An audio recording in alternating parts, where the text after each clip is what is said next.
नमस्कार दोस्तों, मैं सरोज पांडे। दुर्गा पूजा के छठे दिन आज माँ कात्यायनी का दिन है और आज का छठा संकल्प नियमित व्यायाम और योग जरूर करूँगा। और मैं अपने सभी दर्शकों से कहना चाहूँगा, नियमित व्यायाम करें और योगा करें। मैं पिछले 27 सालों से नियमित ध्यान, योग और व्यायाम कर रहा हूँ, जिसका सबसे बड़ा सुफल परिणाम ये हुआ है कि जो लोग मुझे जानते हैं उन्हें पता होगा, उन्होंने मुझे 10-20 साल से बीमार पड़ते हुए नहीं सुना होगा। ये मैं अहंकारवश नहीं कह रहा हूँ, मैं योग और ध्यान के प्रशंसा में कह रहा हूँ। व्यायाम का मैं बहुत प्रशंसा नहीं करता हूँ, क्योंकि मैंने जितने भी व्यायाम करने वाले लोग देखे हैं उन सबको मैंने बीमार पड़ते हुए देखा है। इधर व्यायाम करिए और 2 दिन बाद बीमार पड़ जाइए। लेकिन योग करने वाले और ध्यान करने वाले, उनके स्वास्थ्य के बारे में मैं गारंटी देता हूँ। जो लोग नियमित ध्यान करते हैं, जो लोग नियमित योगा करते हैं, उनका स्वास्थ्य ज़्यादा मजबूत रहता है। लेकिन जो लोग व्यायाम करते हैं वो भी बलवान तो होते हैं, पर शायद कहीं ना कहीं कमज़ोर भी होते हैं। खैर, आज माँ कात्यायनी का दिन है, छठा दिन, और नवरात्रि के अवसर पर आप सभी को मेरा संदेश, अगर आप स्वस्थ नहीं हैं तो फिर आपके पास अगर सब कुछ है तो भी बहुत कम है। अगर किसी के पास अपार धन संपत्ति हो और उसे कोई बीमारी हो जाए, कैसा लगेगा उसे? या आपके पास बहुत महंगी गाड़ी में घूम रहे हैं और पेट में दर्द शुरू हो जाए, या फिर सिर में दर्द हो जाए, कैसा लगता है? अच्छा तो नहीं लगता है। इसलिए सबसे पहले मैं बात करूंगा व्यायाम की। व्यायाम मैंने बचपन से किया है। पहले मैं जब छोटा बच्चा था तो अखाड़ा में पहलवानी करता था। उस समय मेरी उम्र थी 7-8 साल। 7 साल की उम्र में अपने गांव छपरा जिला में मोथा गांव में अखाड़ा था हम लोग का, और वहाँ पूरे गांव के पहलवान इकट्ठा होते थे और सुबह 6 बजे से 8 बजे तक अखाड़ा का अभ्यास होता था। उस अखाड़ा में पहलवानी करने को मुझे 3 साल तक तो जरूर मैंने पहलवानी किया है। उस समय मेरा शरीर बहुत बलिष्ठ हो गया था, क्योंकि मेरा भोजन बहुत शानदार था। सुबह शाम गाय और भैंस का दूध दही, और फिर दिन में मकई का भात, मकई का सत्तू, मकई का रोटी और गांव के मोटे मोटे रोटी और गांव का अपना उगाया हुआ सब्जी, आलू वगैरह। तो अच्छा भोजन और अच्छा पहलवानी का परिणाम ये हुआ कि जब मैं 10 साल की उम्र में धनबाद आया तो यहाँ मैंने अपने से बड़े उम्र के लड़कों को उठा उठा के पटक दिया। यानी वो शक्ति कुछ दिन तक मेरे काम आया, लेकिन धनबाद में आने के बाद मेरी व्यायाम छूट गई और धीरे धीरे मनोबल मेरा गिरने लग गया। खैर, व्यायाम की प्रशंसा में मैं ज़्यादा नहीं कर सकता हूँ। जो व्यायाम देहाती है, गांव का है, पारंपरिक है, मैं वही व्यायाम करता हूँ। आज भी सुबह कम से कम 50 उठक बैठक मेरा नियमित व्यायाम का हिस्सा है। हालांकि मुझे 100 करना चाहिए, लेकिन मैं व्यायाम करता हूँ क्योंकि मेरी उम्र अब 52 साल हो गई है। 52 साल के एज में 50 ठीक है। तो मेरा फेवरेट व्यायाम है उठक बैठक 50 बार, ताकि पेट में जो मेरा भोजन है वो बढ़िया से डाइजेस्ट हो जाए। क्योंकि हम लोग सुबह भोजन करते हैं, उसको आप नाश्ता करते हैं, दोपहर का भोजन और रात का भोजन। इन तीनों भोजन को के बाद अगला दिन सुबह जब मैं उठक बैठक 50 बार करता हूँ, मेरा पेट स्वस्थ हो जाता है। दूसरी बात है योग। योग मैं करता हूँ, 2 विशेष योग मैं करता हूँ। पहला व्यायाम जो है मेरा, उसका भस्त्रिका समझिए। योगा भस्त्रिका में अपने सांस को बाहर बार बार फेंकना है, बहुत फास्ट। भस्त्रिका करने से फेफड़े बहुत मजबूत रहते हैं। यानी इस तरह से अगर श्वास को तेज़ी से फेंका जाए लगातार 10 मिनट तक, 15 मिनट तक, मैं तो शायद 10 मिनट करता हूँ, 10 मिनट तक लगातार भस्त्रिका मैं करता हूँ, शायद 1000 बार मेरा हो जाता होगा। भस्त्रिका करने के कारण मेरा जो फेफड़ा है वो ज़रूर मजबूत रहता होगा, और 10-20 साल से नाक बहना, सर्दी खांसी वगैरह कुछ तो होता नहीं है। यानी विशेष गर्मी तैयार होती है। भस्त्रिका 10 मिनट तक, और कपालभाति 10 मिनट तक, यानी पेट को, इसमें भी जोर से पेट को, सांस को फेंकना है। पेट एक जंप लेता है, वाइब्रेट करता है। तो लगभग 10 मिनट तक कपालभाति, अगर 10 मिनट भस्त्रिका और 10 मिनट कपालभाति अगर किया जाए, आपका स्वास्थ्य बहुत ही मजबूत हो जाएगा। और योग का संबंध स्वास्थ्य से वास्तव में था नहीं, योग था कभी समाधि तक पहुंचाने का मार्ग। लेकिन अब लोगों ने योगा को सिर्फ एक फैशन बना लिया, एक व्यायाम बनवा लिया, और स्वस्थ रहने के लिए उपाय करते हैं। योग की महिमा बहुत है। योग का मतलब ही होता है यूनियन विद गॉड।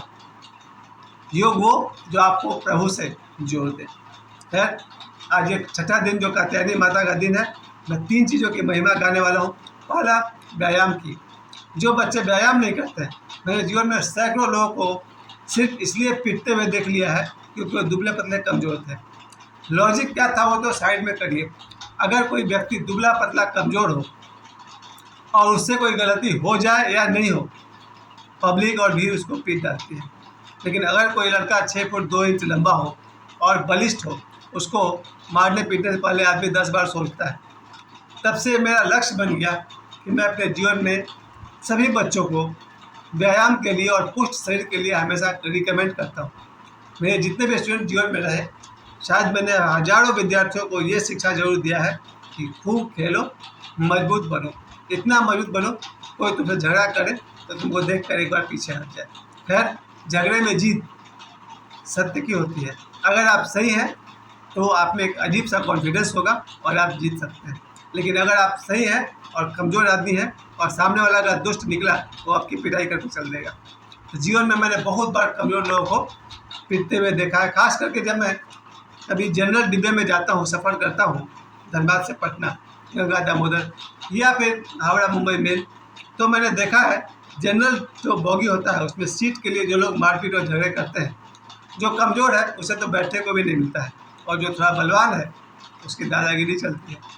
मैं ये तो नहीं कहूँगा कि शक्ति का दुरुपयोग कीजिए, पर इतना जरूर कहूँगा शक्तिशाली बनिए। माँ दुर्गा का एक नाम है माँ शक्ति। अगर दुर्गा पूजा में आपने शक्तिशाली होने का संकल्प नहीं लिया तो फिर आपने दुर्गा पूजा का पूरा फायदा ही नहीं उठाया। ये दुर्गा पूजा के 9 दिन शक्ति, माँ शक्ति के 9 रूप, आज छठा रूप जो है कात्यायनी। कहते हैं कि ऋषि कात्यायनी ने घोर तपस्या कर माता को ही अपनी बेटी के रूप में पाया था, इसलिए कात्यायनी ऋषि की पत्नी बेटी होने के कारण उनका नाम पड़ गया कात्यायनी। कात्यायनी ऋषि की बेटी थी। तो आज के दिन मेरा सभी को संदेश है, व्यायाम प्रतिदिन करना चाहिए मिनिमम। आपके पास समय नहीं है तो क्या हुआ, 5 मिनट समय निकालिए, सुबह आप फ्रेश होइए और 100 बार उठक बैठक लगाइए।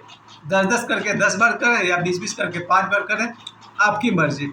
लेकिन 100 बार उठक बैठक कर लें, आपके पैर मजबूत हो जाएंगे, आपकी पीठ, पूरा रीढ़ का सिस्टम मजबूत हो जाएगा और आप शायद 80 साल की उम्र तक भी जवान दिखेंगे, जवान रहेंगे। व्यायाम की सबसे बड़ी महिमा यही है, अगर आपने सही ढंग से व्यायाम किया और भी देहाती पारंपरिक भारतीय, जैसे मैंने आपसे कहा उठक बैठक, आपका स्वस्थ रहने और आपके शरीर को मजबूती मिलेगी ही मिलेगी। और योग की बात करूँ तो सूर्य नमस्कार मैंने तो कभी किया नहीं है, क्योंकि उसका एक प्रोसेस होता है। जो सूर्य नमस्कार जानते हैं वो सीख लें और करें। कम से कम 10, 20, 25 सूर्य नमस्कार काफ़ी आपको बलवान कर देगा। तो मैंने रिकमेंड किया योग में से मैं करता हूँ भस्त्रिका और कपालभाति। व्यायाम में मेरा फेवरेट व्यायाम है उठक बैठक करना। और तीसरी बात जो ध्यान है, आज मैं ध्यान पर बात नहीं करना चाहता हूँ, आज मैं सिर्फ व्यायाम और योग की बात करना चाहता हूँ। अगर आपका बच्चा, जो लोग भी मेरे वीडियो को देख रहे हैं, अगर आपका बच्चा बाहर से किन बच्चों से अगर पीट कर आता है, यानी कि मार खा कर आता है, आपको कितना दुख होगा। बच्चा सही था या गलत था उसका जजमेंट बाद में होगा। पहले बच्चे अगर कहीं से मारपीट यानी कि पिटाई खा करके आ जाए, बहुत शर्म की बात है। इसलिए सबसे पहले तो बच्चे को बलवान बनाइए। और बलवान बनने के लिए व्यायाम करने से पहले, आज ही मेरा एक दोस्त मिला था, वो बता रहा था कि 800-900 रुपये तो ड्राई फ्रूट खिलाता है बच्चों को। ये बात तो मैंने अपने हर वीडियो में कहा कि हो सके तो बच्चे को 5 काजू, 5 पिस्ता, बादाम ज़रूर खिलाइए प्रतिदिन। और फिर देखिए 3 महीने के अंदर आपके बच्चे में वो शक्ति आएगी कि आपको भी गर्व होगा अपने बच्चे पर। मैंने ये भी बच्चों को समझाया है कि जो हम भोजन करते हैं, रोटी चावल भात दाल, इनमें जितनी शक्ति है उससे थोड़ी ज़्यादा शक्ति फलाहार में है और फल से भी ज़्यादा शक्ति ड्राई फ्रूट में है, यानी काजू, किशमिश, पिस्ता, बादाम में है। अगर आपकी सामर्थ्य हो, आप अपने बच्चे को प्रॉपर भोजन भी दीजिए, फलाहार भी दीजिए और ड्राई फ्रूट प्रतिदिन कम से कम 10, यानी कि 5 पिस्ता बादाम और 5 काजू और किशमिश, और तब बच्चे से व्यायाम करिए। आपका बच्चा ज़रूर बलवान होगा। एक घटना आपको बताता हूँ जिससे आपको समझ में आएगा मैं क्यों जोर देता हूँ। एक बार एक आदमी का अपमान उस लोफर लड़का कर रहा था और उसका बेटा वहीं खड़ा होकर अपने बाप की तरफ से देख रहा था, क्योंकि उसमें वो ताकत नहीं थी और कॉन्फिडेंस नहीं था कि अपने पिता के अपमान का बदला ले सके। सोचिए उस बच्चे पर कैसा बीतता होगा कि कोई दुष्ट आदमी उसके बाप का अपमान कर रहा है, उसके बाप को गालियाँ दे रहा है, माँ बहन की गालियाँ दे रहा है, और उस आदमी का बेटा जो गाली सुन रहा है, उसका बेटा चुपचाप खड़े होकर देख रहा और झगड़ा खत्म होने का इंतजार कर रहा। उस दिन मुझे लगता था अगर उसकी जगह पर कोई बलवान बेटा होता तो फिर दुश्मन के 32 में से 4 दांत तो वहीं तोड़ देता वो, लेकिन ऐसा वो नहीं कर सका क्योंकि शायद वो लड़का व्यायाम नहीं करता होगा। ये बात मैंने इसलिए भी जोड़ी की है क्योंकि आजकल के ज़माने में बच्चे मोबाइल चलाते हैं 10 घंटे और 10 मिनट व्यायाम करने को तैयार नहीं है। इस वीडियो के माध्यम से मेरे जितने भी दर्शक हैं, आप सभी को मेरा संदेश है, कम से कम 100 उठक बैठक प्रतिदिन कीजिए और योगा कम से कम 10-15 मिनट आधा घंटा कर सके तो करिए और जीवन भर बलवान रहिए, स्वस्थ रहिए और तब आप धरती का सारा सुख भोग पाएंगे। समय देने के लिए आप सभी को बहुत बहुत धन्यवाद। प्रणाम।